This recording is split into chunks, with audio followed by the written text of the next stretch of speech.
episode of Pink Confinement, and today we got Nene in the building. Nene, what's going on? What's up with you? What's up with you? How you doing? I'm doing fine. Can you tell the people where we at right now?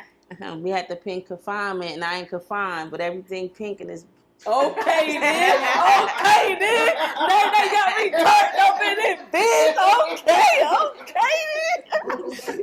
So where your stomping ground at? Where you originally from? Jersey City, New Jersey. Okay, y'all heard that. Hey, New Jersey's showing out. We got the NJ edition going on in there, bitch. All right, so can you give a little background about how you grew up, your childhood? Did you grow up in a two-parent household?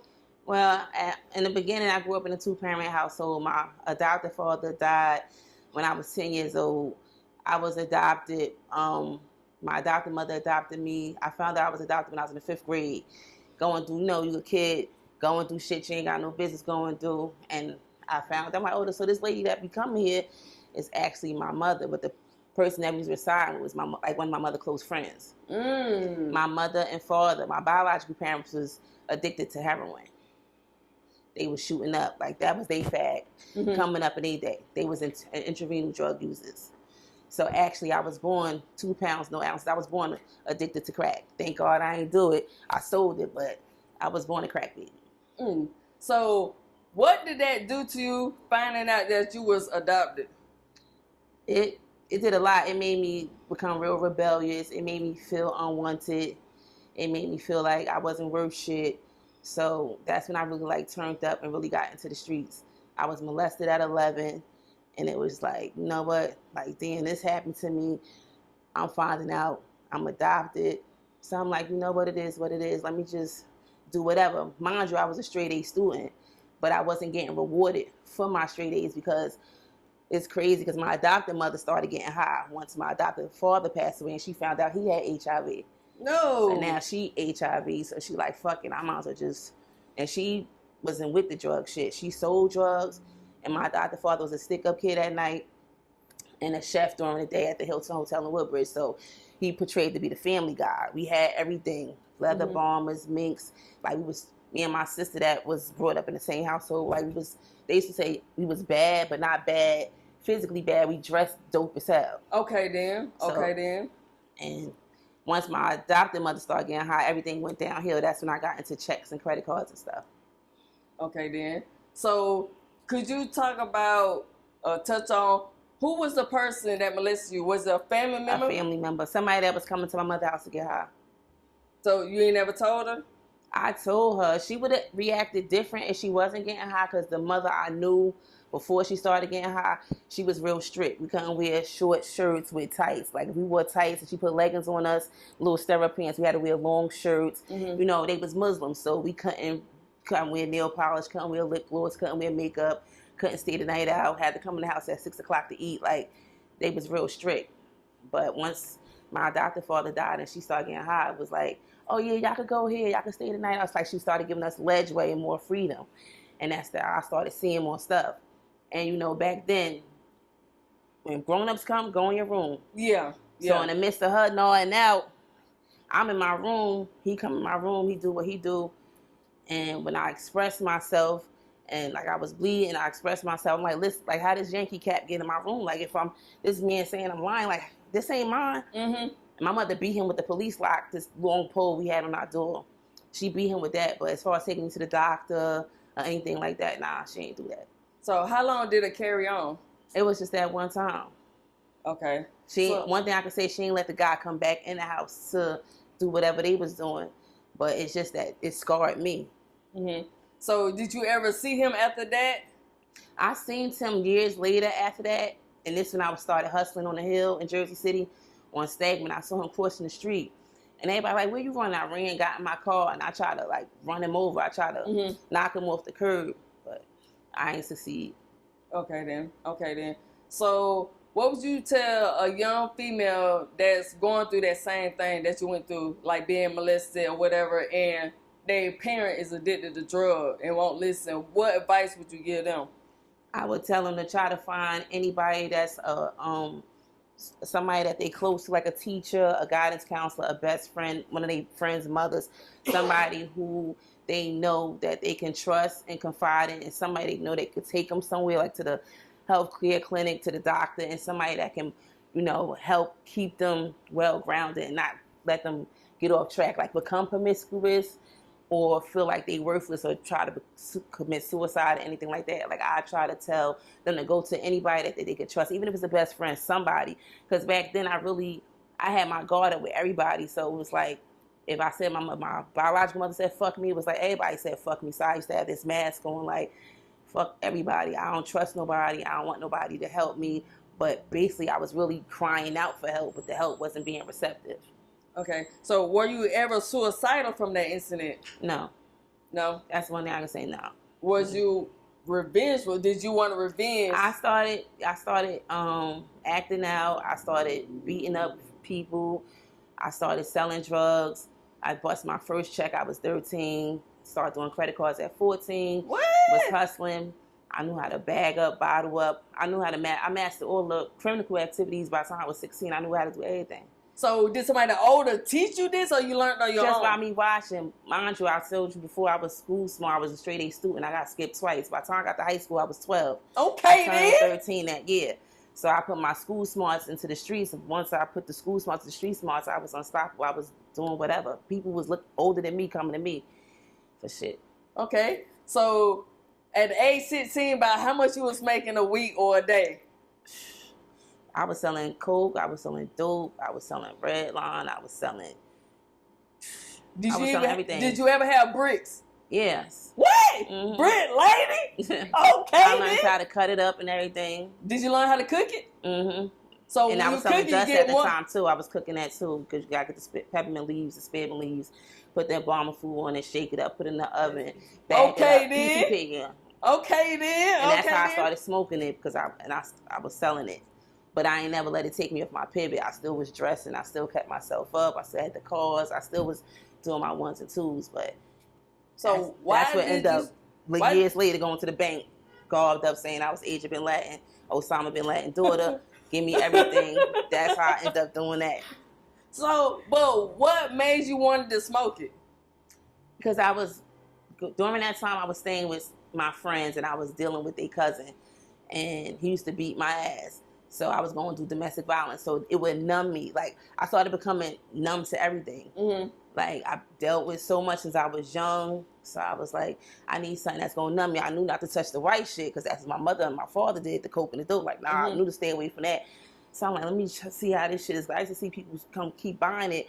So one day, these girls from Hoboken, I'm like, let me get that. They like, we just bought it off of you, taking our shots. I said, let me just get a deuce. Let me light it. And it just... it's an unexplainable feeling. Like, I just felt numb. So every time I knew he about to beat my ass, let me smoke me a dip. Mm-hmm. Or if I knew we was about to get into some beef, I'm like, all right, let me smoke this, because I ain't got no feelings. I don't care who I shoot, who I stab. It's whatever. So how long did the high last? Shit, that high lasted for a minute. Like, probably like a couple of hours. Because back then that was the real deal. Real deal. Okay then. Okay. So do you feel like if you didn't find out, or you wasn't adopted and you wasn't molested, do you feel that you would have went down a different path and continued on with? I think I could have been the president of the United States. Like, I could have been anything I wanted to be, because I feel as though, like, if I didn't go through the pain, right as of today, if I didn't go through the pain, I feel like I wouldn't have had no purpose. I feel like my story, my message is my messages, and my test is my testimony. So I just feel like I'm glad I did go through what I went through, because today I'm Hudson County Juvenile Detention Liaison. So I work in the detention centers. So, and then I'm also a credible messenger. I'm a mentor, and I'm also a life coach. So it's like my story is what helped me get to where I am today, and it's helping me heal others. And as I'm healing the youth, I'm also healing myself. So it's like therapy when you talk about it. Very therapeutic, yes. Before I used to cry like, ah. But now I could just run it out without no tears or nothing. Okay. So what charges sent you to prison? Bank robbery in the 2nd degree. Okay, so could you tell us, why did you do the bank robbery? Mind you, for years I always said to my friends, like, y'all want to rob a bank.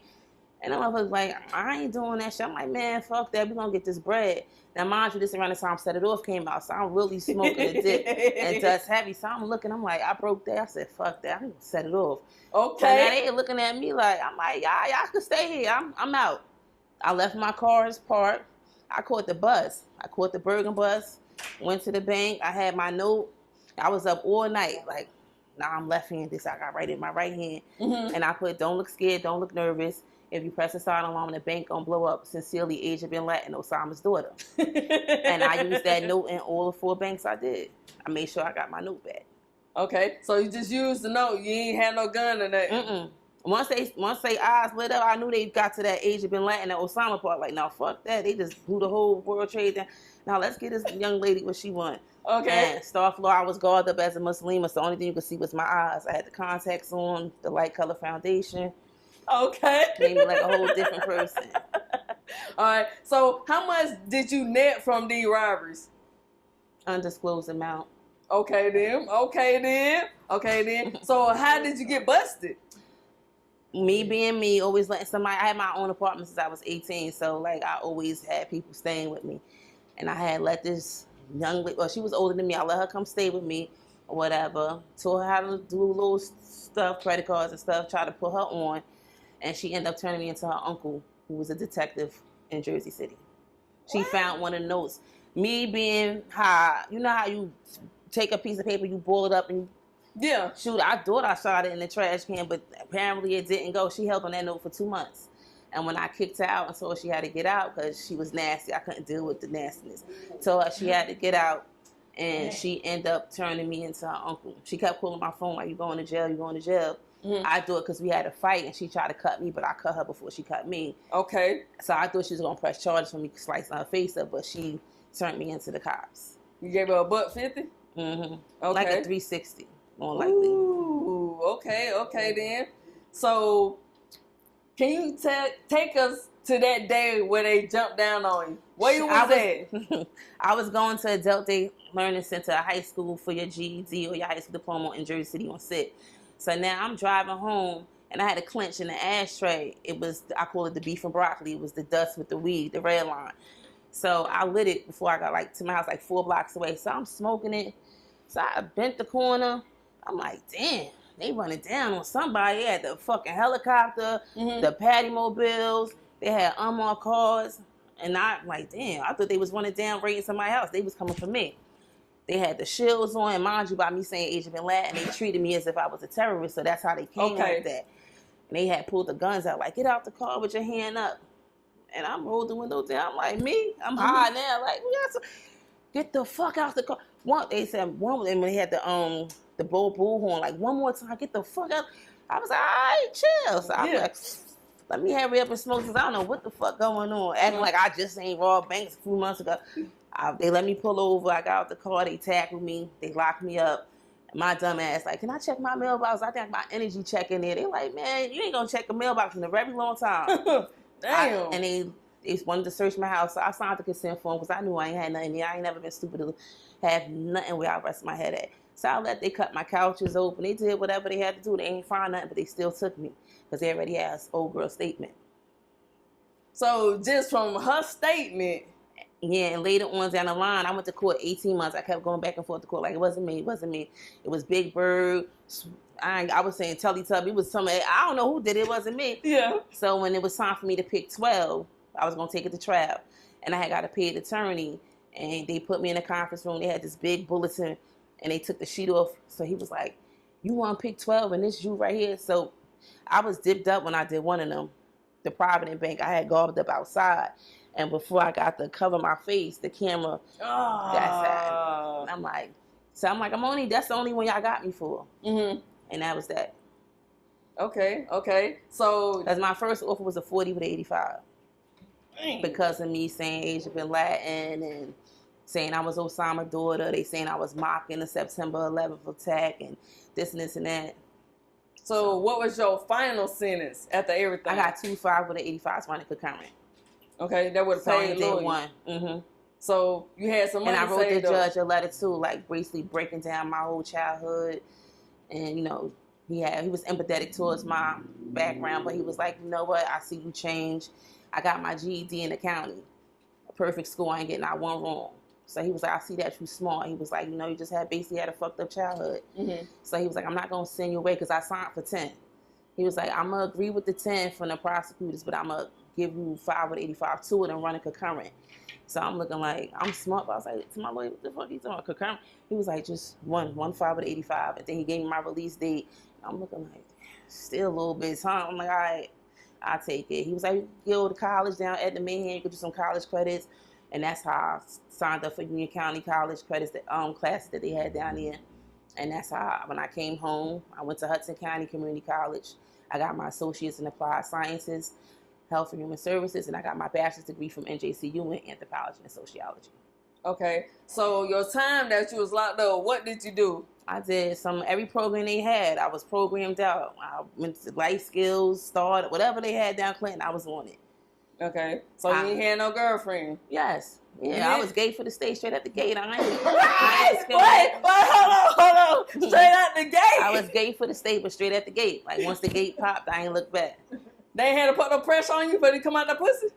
It took me like 17 months, I could say, in my bed to give it up. My stomach was hurting real bad. I was like, damn, I think I got busted nuts. I got tired of playing with myself.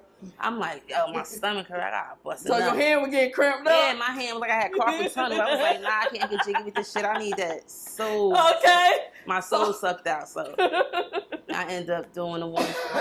So did you have a stud or a female girl? Both. I ain't discriminate, but one female, she just passed away.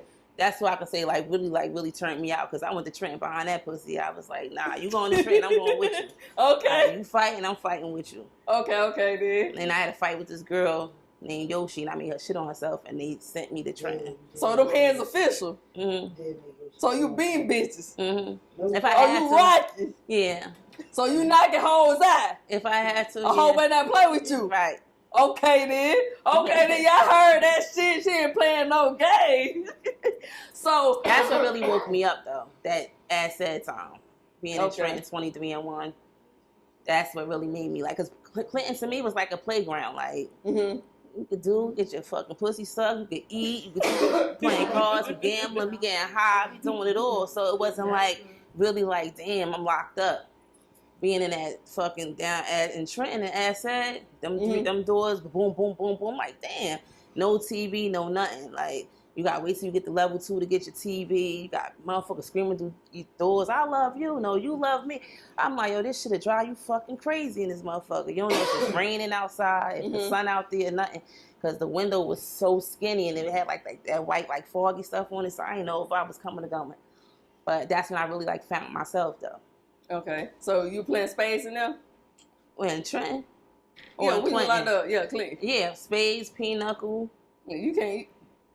You'll beast on the table. Huh? You'll beast with the spades. Mm-hmm. You can't fuck with me. We can run that. We can run that. What you play? Ace high? No, they used to do that ace down, ace high stuff. I like to play the regular throwback way. What's the throwback way? The 2 of club, the 2 of heart, the 2 of diamond. It don't matter. Drag action this way. However you want to play it. So, did you keep in touch with your prison bae upon your release? Oh yeah. When I came home, I had reached out to her, and one day this girl that I was friends with brought her to my house. I was so fucking mad, Cheryl. Yeah, we know. She brought her to my house. I had a baby. So she came in my room. She was like, who pretty baby is this? And I could tell she was high. Mind you, I wasn't getting high. I'm like, this bitch dipped up.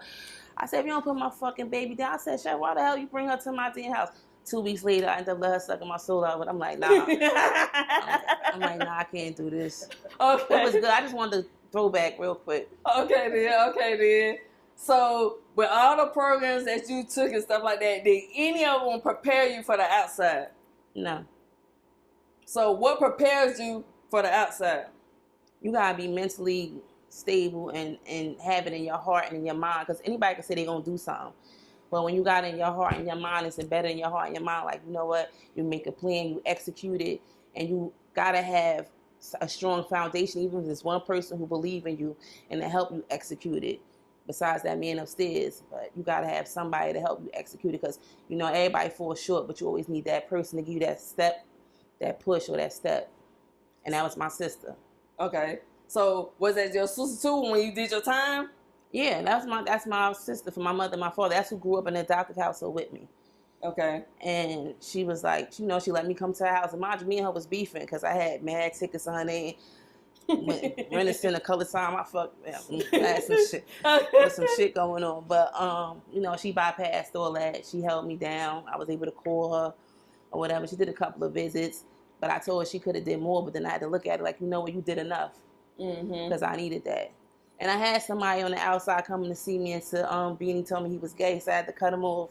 No. Business. No. Because me and him never had dealings, and he liked me from the street, and he got my information. He was writing me, and one day he was on a visit. I'll never forget. I don't know if he was sitting like this, something happened, what he was doing, and we got back to the unit. Beanie was like, let me ask you something. I'm like, what? He was like, oh boy. I'm like, no. And then she was like, next visit, you pay attention. And I paid attention, and I was like, I don't want to deal with you no more. And I was like, you peanut butter lover, now I can't get you with that. He was like, no, you didn't. And you told you in here bumping coochies. I said, listen, fair exchange on robbery, but you doing some other shit. Peanut butter's on dick, shit on dicks. I can't even. Nah, he denied it, but then somebody from my hood had wrote me a 10-page letter front and back from when he was in the youth house in 1989. I said, this nigga been a dick lover since. I said, nah, I can't. So because he liked the cop, you didn't want to be his friend? Hell no, my mother and father died of AIDS. I'm not trying to go out like that. But, so, what you saying that is... I wouldn't even get wet for him because it would just, no. It wouldn't work. Yeah, but, so do you think all gay men... No, I have family members that's gay. Okay. But then. be you. Like, don't be trying to shadow it or hide it. Be whoever you are. Like, so if he was up front, then you still he wouldn't been coming to see me. He could have put money in my books, but he wasn't coming to see me. Okay. Like, we together type shit. Nah, like, you a man. I ain't no fuck. I'm whole female. Like, nah, you ain't doing that. Okay, then. Don't perpetrate the fraud. Like, I like people that keep it 100. Okay, keep it a book. You already heard it. All right. So, when you got out, what was the first thing that you did? Try to cross the street. You did what? Try to learn how to cross the street. I ain't crossed the street in 5 years. So it was like, my sister met me at the square. She posted came to pick me up, but she didn't. She was like, she got lost, whatever. She met me at Journal Square. Now, Journal Square in Jersey City is a busy street. So she yelling my name, and I'm looking around like, I see you, but wait a minute. She like, bitch, you don't know how to cross the fuck. Listen here. Like, little stuff like that, like crossing the street, going to the bathroom with the door closed, like going to the refrigerator when you feel like it, not having to wait for an officer to, like, it's just, you never know how much you took for granted unless you was in that predicament. Yeah, that's fast. After that, I had a nice home-cooked meal, took me a bath. That's the first thing I wanted to do, because I ain't take a bath in 5 years. So it was like, damn, just to sit, soak, meditate, and just relax. Okay. So after you did that, then what's the first thing that you ate? I had steak, mashed potatoes, broccoli with cheese, and a dinner roll. Okay. When did you fuck? Actually, it took me a minute to fuck when I came home, because it was like it felt like I just came home with my forehead, like everybody trying, like, damn, and it was like, I'm like, nah, what the? People start looking gray in the face. I'm like, nah, motherfuckers ain't looking right. People that used to be like, damn, you smoked us. Now they smoking dust. I'm like, nah, that ain't what I want. So I was real selective with who I gave the pussy to. Okay then. So when I ended up getting pregnant with my daughter, I was like, damn, this nigga just came for doing 12 years. I fucked this nigga. We was in a program together that parole mandated me to do. And I ended up giving him some, and I got pregnant with my daughter. Okay, so when did you put your plan into action? When I got home July 21st, 2008. I did my FOSTA application. I enrolled in Hudson County Community College September 2008. And during that, I got pregnant with my daughter, but I stopped and I kept going. Then I went back. I got my associates in 2012. Went to Rutgers University. I got diagnosed with a lung disorder called sarcoidosis. So I got medically dismissed because I was in and out the hospital. And then I was like, you know what? I ain't gonna let shit hold me back. I went to NJCU. I had to write a letter a letter of acceptance. They accepted me, and I graduated May 23rd, 2016. Okay then. Congratulations. Thank you. All right. So, what message would you give to any young female that went through the things that you went through as a child and wanted to get that fast money? What would you say to a female? I would say to them, it's not how you start, it's how you finish. And I always say, like, that fast money at the end of the day ain't good. Like, if you rich at heart, you could be the brokest bitch in America, but if you rich at heart, you rich. You rich for life. Like, don't try to live life fast. Like, stay in your lane. You pick a lane, find what you're good at, stay in that lane and keep it pushing, keep moving forward. Don't look left, don't look right, because if you get left, you're going to get left. If you go right, you might maneuver into another lane that ain't meant for you. So just focus on what you're good at. Okay. So, could you tell the people that's watching how big of a difference is it being in the street, you know, doing everything that you're doing versus now, you know, you the head, you know what I'm saying, motherfucker of everything, and you working and not getting that fast money? How's the difference? What's the pros and cons? The pros of doing everything legit is that I ain't got to look out for no ops. I ain't got to look out for the cops. I ain't got to worry about me going to jail and my freedom being taken away from me. And the fast money, it was good, but it wasn't good because all money ain't good money. Now, you know, I got business bank accounts. I could go in the bank without me having to rob them. I'm going to make deposits and do withdrawals, and it feel good. Like, I feel like a whole different person. Like, I got a nice luxury car, got a real lavish apartment. Like, I'm doing great compared to doing good. I was doing good when I was out there getting that fast money, but I'm doing great now. Okay then. All right. So, do you got any social media? I got Instagram, Honesty a Must. I got Facebook, Nene Mallet. I got Snapchat, Honesty a Must. And I got Twitter. Okay then. So, got anything else you want to say? Nah, I just want to say thank you for giving me this opportunity and giving me this time. And nice to meet you. And I just felt real good here. Oh, thank you. So, there you go, another episode of Confinement.